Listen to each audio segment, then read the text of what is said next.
Welcome, Gunrunner.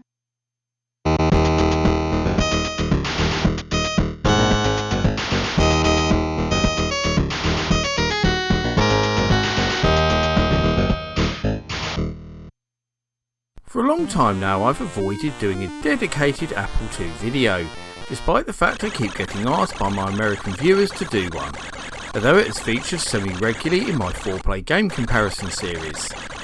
And there is a pretty simple reason for this, my lack of experience with the machine, and I wanted to build up my knowledge of the Apple II in order to do it justice. You see, whilst the early 8-bit computer was extremely popular in North America, it was a total non-entity in the UK and Europe, being far too expensive to ever make an impact and not having the advantage of being used in schools like it was in the US, as the BBC Micro very much dominated in that sector in my homeland. But after playing lots of games on the machine, thanks in part to the aforementioned 4-play series, but also helped by the faultless emulation and ease of obtaining disk images, I thought the time was finally here to take a look at what it has to offer. And don't worry all you more hardcore computer users who moan about the glut of games focused videos, yes, you know who you are and I've seen your comments. I'm sure it will get an amazing facts episode in the near future too. As a machine that was wildly successful in its homeland, it's fair to say that it has an unbelievable amount of system exclusive games, and quite honestly, I was pretty overwhelmed by the list of qualifying titles and didn't really know where to start. So my strategy for this video was to look down the many lists and pick out games that appeal to me personally. So expect to see lots of arcade style titles and a distinct lack of RPGs and adventures. Yes, I know this is an area that the Apple II excels in, but those types of games just don't appeal to me personally, and given the amount of time you have to devote to them, they aren't particularly well suited to videos like this anyway, where I'm only showing around 2 minutes of gameplay. But that said, I hope everyone enjoys the selection I came up with, even the RPG fans, and now it's time to move on to the main event as I proudly present 10 amazing Apple II exclusives. From High Technology, the computer store, introducing Apple II, the easy-to-operate home computer. Just hook it up to your TV to create dazzling color displays. Or you can balance your checkbook. Kids can teach themselves arithmetic. Or the family can invent their own Pong games. The possibilities are endless. It's called Apple II, the personal computer. See it at High Technology, the computer store. Let's start off by addressing the rather weird name of this one. As you might think, it stars some kind of frog-like amphibian, but it doesn't. The name is actually derived from the German words Biel, meaning axe, and Tod, meaning death. The strange spelling comes from the idea of a future language similar to A Clockwork Orange's Nadsat, in which English has been modified by the borrowing of foreign words. Programmer Mark Goodman didn't just get clever with the name though, he also came up with some really unique game design too that pushes the original Apple II hardware to its very limits. In essence, this is a fighting game, but unlike most games of this type, it's actually viewed from a top-down perspective that was no doubt inspired by the Cinematronics coin-op Warrior, which is widely credited as being the first one-on-one fighting game. But rather than taking place on a fixed screen, you can roam a small island where you'll not only find people to fight, but also various objects to aid you such as yin-yang discs, which speed you up, and teleporters that take you to a different part of the island. You use a sword to fight and a shield to block, and you're also capable of some pretty gruesome decapitations. The big bold graphics here look fantastic, and the music is possibly even more impressive. This is one of the most accomplished Apple II games I've come across.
Next up, we have a game that has a bit of a cult classic status amongst Apple II fans, and is probably the best known title on this list.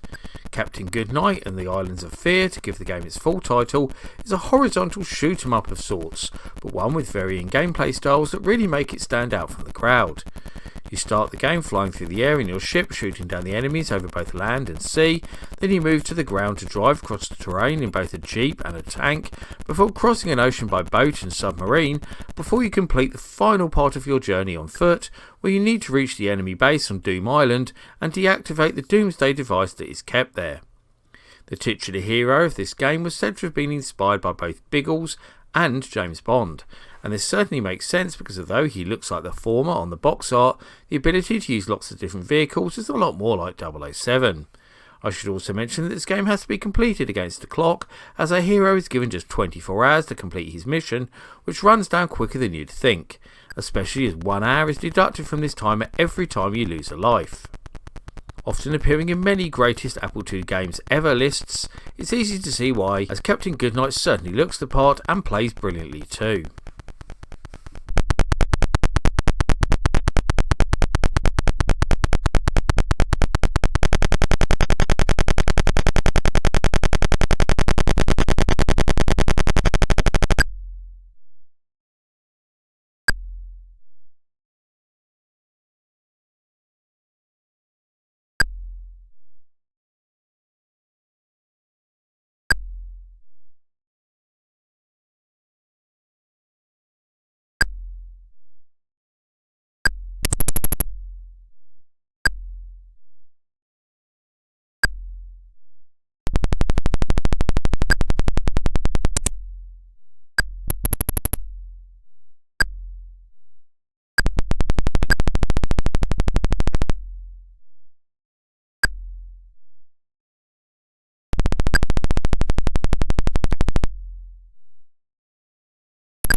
As soon as this game starts, you see that excellent title screen, and you're led to believe that this is a game very much inspired by the classic Disney film Tron.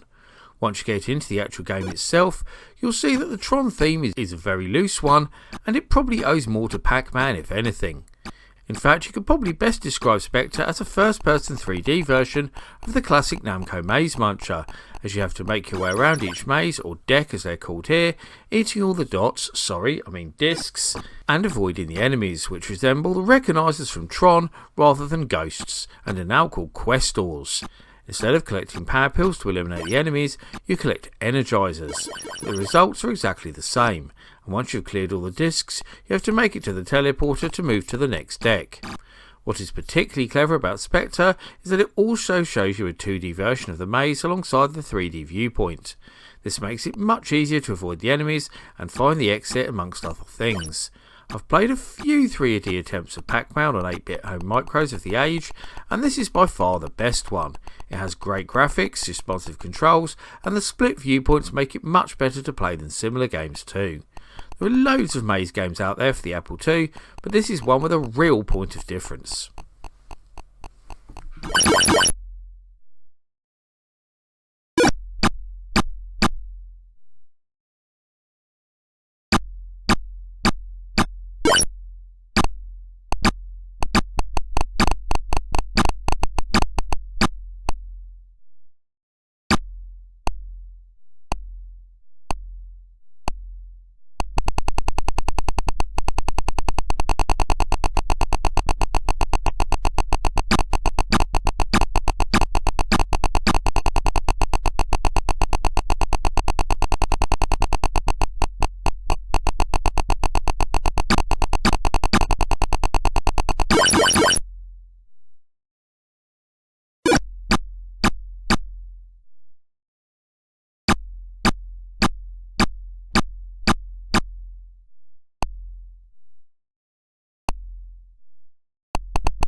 When I make these amazing exclusives lists, I always try to give as broad a range of different genres as possible, and this list is no exception.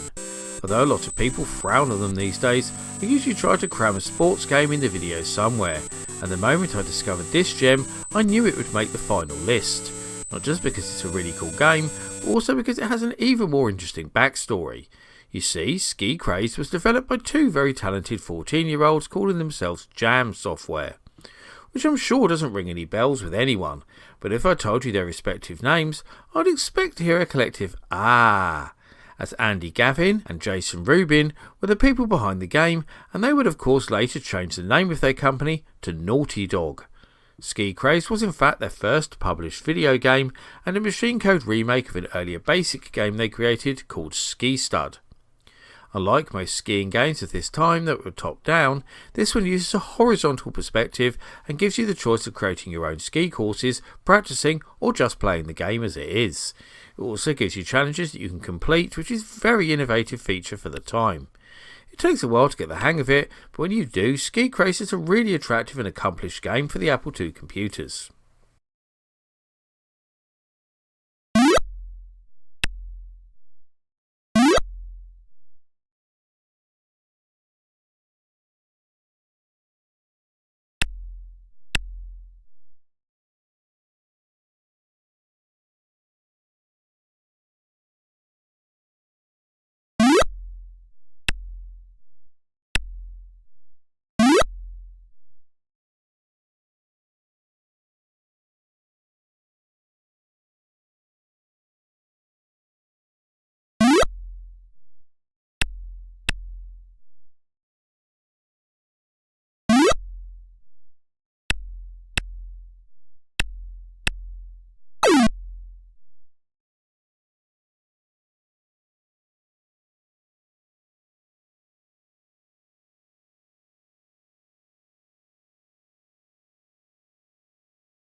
I was initially drawn to this game because it looks suspiciously like the classic XT arcade game Targ, which I'm a huge fan of, and it's fair to say that there are certainly quite a few similarities, although the gameplay has some quite unique tweaks of its own to make it a bit more varied. Like Targ, each level is made up of a grid-like screen with enemies flying down the streets towards you, but unlike the XT game you can't actually shoot them, only avoid them, and your mission here is to collect all the money scattered around the city and then make it to the exit without getting caught. In another unique feature, some of the streets are blocked off, creating dead ends where you can get trapped, so you have to be careful where you're going. These blockades change from level to level and, along with the enemies themselves, increase in number as the levels progress to make things harder. And speaking of the difficulty, you can choose one of 7 speed settings from the start to make things a bit more challenging if you wish. Visually, Crazy Mazy is very simple, but it certainly works more than well enough for a game like this. However, I must give special credit to the awesome title screen. The sound is also pretty simple, but it's the all-action gameplay that's the winner here, and fans of old-school arcade-like maze games will certainly really love this one.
Okay, so it might not sound like much from the name, which very much suggests some kind of adventure game, but Thoroughly in Tunnels is actually a fresh and original take on the tried and tested Space Invaders formula. The game starts off with an incredibly impressive title screen and then gives you a choice between 3 difficulty levels, which is a great start. Then once you start the game itself, you get an impressive little intro sequence where you see the enemy spaceships fly out of a crater on the planet's surface. Then you have the usual sequence of the enemies moving from left to right down the screen in formation as you try to shoot them down and not get hit yourself. But enemy fire isn't the only thing you need to look out for, because there are also meteors that zoom down the screen and can't be destroyed, so you have to make sure you get out of the way in time. Once you complete this level, things get really interesting indeed, because then you enter a vertically scrolling tunnel sequence, not unlike Atari's Caverns of Mars, where you have to get to the bottom without getting killed, either by hitting the walls or being shot down. Then you are required to dock with the mothership and avoid the lethal force fields. The Rodian tunnels looks fantastic, and the different level types really make this stand out against a crowd of similar space-based shooters on the Apple II.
Based on the classic 1976 sci-fi novel of the same name by Keith Laumer about self-aware tanks, Bolo is a really interesting maze-based shooter that greatly benefits from its randomised nature, meaning no game ever plays the same.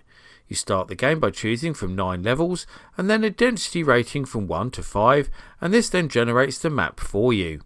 Once into the game, you see your tank emerge amongst the walls of the vast scrolling maze. You have to make your way around this labyrinth to track down and destroy all of the enemies and the 4 bases they inhabit. You will also see an info panel down the right hand side of the screen too, and this is important because it shows things like your lives, score, a scanner to help you locate the enemy bases, and how many are left to destroy. When you eventually reach a base, you'll find it's heavily protected, so you have to take out all the guards and then break through the fortified walls. Though you can just use normal controls with your tank shooting in the direction you're facing, you can use more advanced keyboard controls too that let you change the direction of your turret. Visually, Bolo is pretty simple with small sprites, simple looking maze and very little colour. It's also pretty lacking in the audio department too, but it gets it right where it counts, in the gameplay department, as this is one you'll keep coming back to time after time.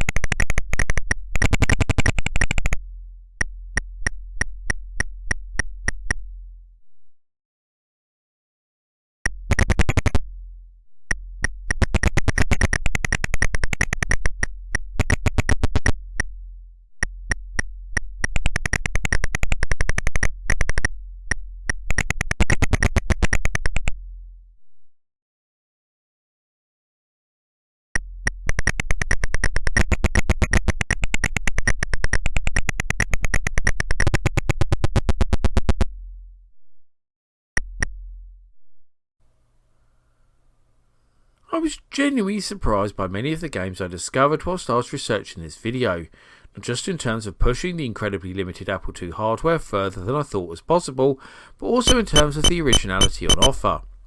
Swashbuckler is a game that ticks both boxes, as the visuals are superb and the inventive gameplay had me interested from the very start.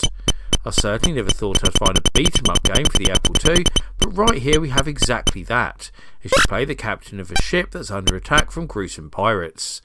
You're trapped in the hold with enemies approaching from both sides, and your only course of action is to fight your way out. As well as different types of pirates swinging their weapons at you, there are also some rather nasty creatures on the lower deck like scorpions and rats that you'll have to fight off too. The fighting mechanics here actually reminded me a lot of the Prince of Persia, so you can slash your sword in various different ways and constantly have to switch direction to fight off the enemies on the opposite side. You can only sustain 2 hits before you're killed and earn points for each enemy defeated. Technically speaking, the game is endless, as it eventually becomes so hard that the enemies are impossible to defeat, but you'll certainly have a great deal of fun trying.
Now, I've already brought up Pac-Man in this video and also looked at several maze-based games, but haven't actually looked at a direct clone of the game, and I thought I'd better do so because there are just so many on the Apple II, and Munchers gets the nod here as one of the more original efforts.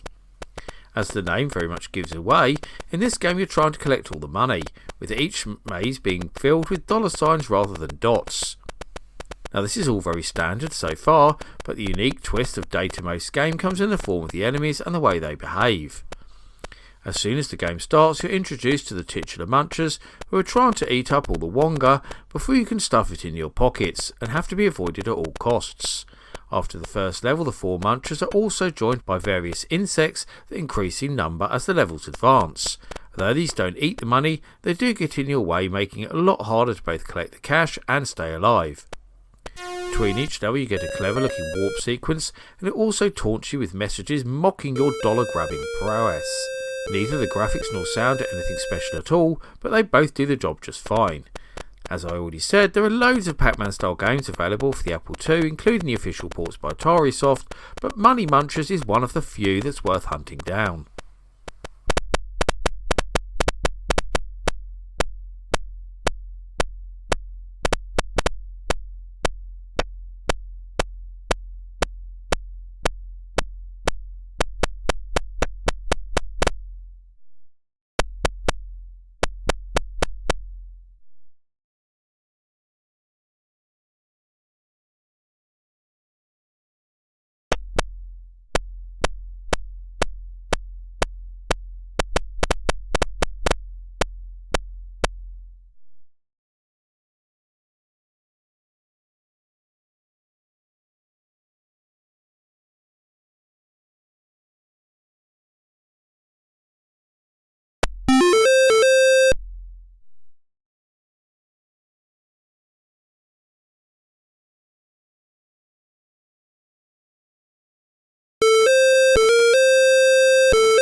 Earlier on in this video I looked at the excellent Throlian tunnels and mentioned that one of the levels in that game had definite shades of Atari's Caverns of Mars, one of the best exclusives for the Atari 8-bit in fact, I looked at in my Amazing Zegs exclusives video.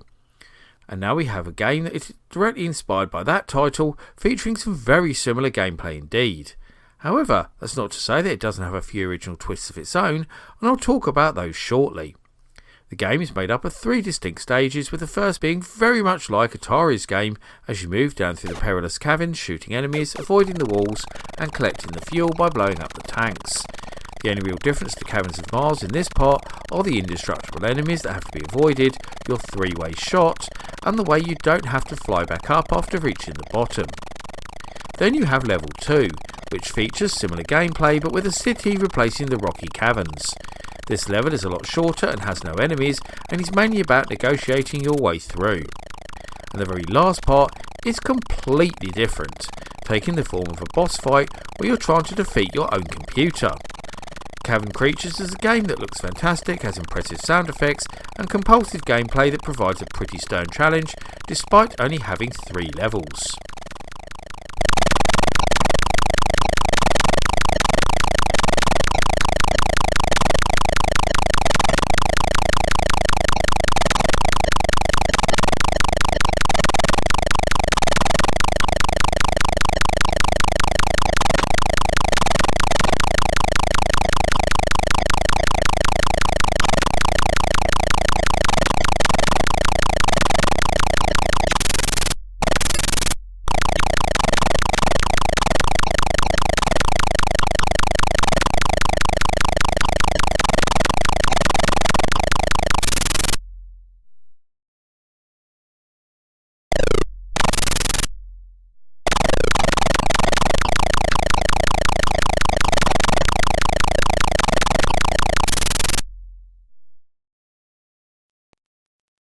I'm here with an average American homemaker with their own Apple personal computer.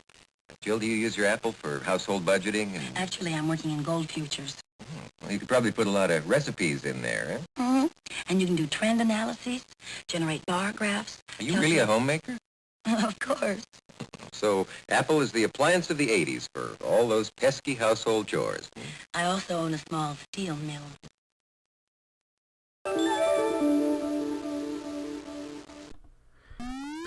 And that rounds up my look at 10 amazing Apple II exclusives. But which games impressed you the most here? Or are there any games that you don't think were worthy of inclusion on this countdown? And do you have some suggestions of your own?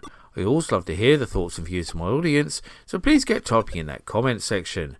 But before I go, I must thank all of my loyal patrons and YouTube backers for continuing to support my channel and make videos like this possible. However, I must give special thanks to the following people in particular for their much appreciated pledges: Paul Daniel, Mins, Dos Gamerman, Luke MC, Carl Olsen, Seth Robinson, Frosty, Mark Strickland, Climatorn, Trogdor the Burninator, Daniel Skronsky, Ben P. Stein, Tabby Kitsune, David Maddox, Uriza Bleeding, Joe Casara, Classic Gamer 74, Bernard Cern 2, Peter Grantham, Noah Mann, and Electron Star Collapse. If you also want to help support all my creative endeavours, including this YouTube channel, then please go and check out my Patreon right now, where you can get access to host extra content including downloads, exclusive videos, creative insights and much more besides. I've been the Laird, I thank you for watching and I'll see you all again for another video very soon.